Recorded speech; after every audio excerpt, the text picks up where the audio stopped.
करन हो ना हो।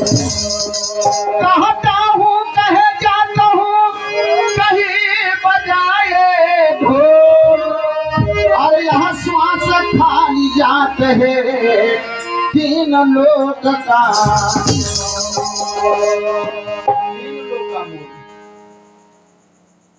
सज्जनों, यह जो भेद है, यह जो जुगती है, यह जो उपाय है, सदगुरु से जाकर के जान लेना चाहिए। और सभी संतों ने सलाह किया। संत ब्रह्मानंद जी महाराज भी कहते हैं कि निरंजन माला घाटा में फिरे दिन रात,